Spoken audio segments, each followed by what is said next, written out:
नमस्कार, इन खबर में आपका स्वागत है। राजनीति भी गजब की चीज़ है। वहाँ पे जब आपके साथ कोई घटना होती है तो उसका इंटरप्रिटेशन अलग होता है, और जब विरोधी के साथ होती है या विरोधी के क्षेत्र में होती है तो उसका इंटरप्रिटेशन अलग हो जाता है। हाल के दिनों में आपको हाथरस की घटना याद है ना, जब दलित बिटिया के साथ बलात्कार हुआ था तो कैसे कांग्रेस ने आसमान को सिर पे उठा लिया था। राहुल गांधी, प्रियंका गांधी वहाँ जाते हुए कैसे गिरफ्तारी दिए थे, पूरा सड़क जाम हो गया था। कई दिनों तक ऐसे ही धरना प्रदर्शन होता रहा, वहाँ राजनीतिक जमघट लगा रहा। लेकिन वही घटना जब पुजारी जलाया गया था राजस्थान में तो किसी ने उस पर ध्यान नहीं दिया। लेकिन अब मथुरा की सभा में प्रियंका गांधी के सामने जो कुछ भी हुआ उसका उनसे जवाब नहीं बन पाया।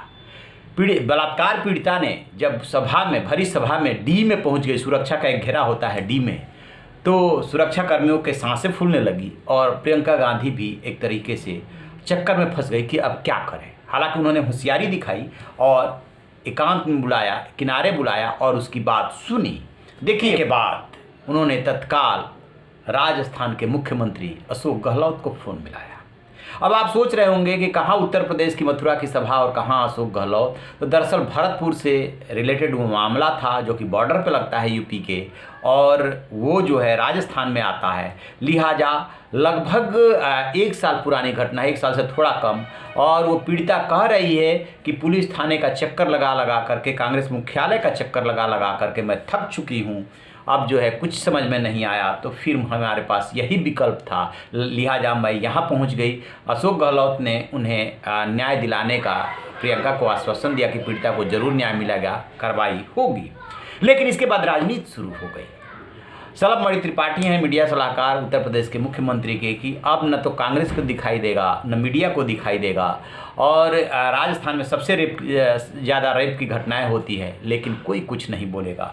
उस पीड़िता ने प्रियंका गांधी को आईना दिखा दिया और प्रियंका गांधी एकांत में ले जा करके बात कर रही हैं। इसको लेकर के क्यों नहीं कोई कुछ बोलता, क्यों नहीं राजनीति होती? क्या बलात्कार और आपराधिक घटनाएं सिर्फ विपक्षी शासन वाले राज्यों में ही होती है? होती तो सब जगह है। इसी को तो कहते हैं राजनीति। बीजेपी पे भी यही प्रिंसिपल और फार्मूला अप्लाई होता है कि उसके यहाँ भी जब होती है तो उसको दबाने की कोशिश करती है, और जब विपक्षी शासित राज्य में होती है तो उसका वो शोर मचाती है। यही काम कांग्रेस भी करती है, यही काम लेफ्ट भी करता है, यही काम क्षेत्रीय दल भी करते हैं। इसी को तो कहते हैं राजनीति। बहुत ज़्यादा मानवीय संवेदनाओं से मतलब नहीं होता है, मतलब इस बात से होता है कि इस घटना का कैसे राजनीतिक फायदा लिया जा सकता है। जैसे कि किसान आंदोलन चल रहा है, किसान आंदोलन से किस राजनीतिक दल को कितना मतलब है? कांग्रेस पर आरोप लगते हैं कि उसने तो अपने घोषणा पत्र में ये वायदे कर रखे थे। बस यही तो अंतर है कि मोदी सरकार ने उस कानून को ला दिया या उस कानून को बना दिया। क्या था, कांग्रेस ने आसमान को सिर पे उठा लिया कि नहीं, किसानों के साथ अन्याय हो रहा है। बिल्कुल अन्याय हो रहा है, तो आप भी तो यही लेके आ रहे थे। बस इतना अंतर है कि इन्होंने बहुत ज़्यादा उस पर डिस्कस नहीं किया और आप कहते हैं कि मैं तो डिस्कस करके ऐसा करता। इतना ही तो अंतर है। तो इसी को राजनीति कहते हैं, और वो रेप पीड़िता के मामले में भी यही राजनीति हो रही है। देखते हैं, कोई बात नहीं, राजनीति ही सही कि इसके बाद न्याय मिलता है कि नहीं मिलता है। तो आप रहिए ना बेखबर, देखते रहिए इन खबर। Thank you. इन खबर चैनल को सब्सक्राइब करें।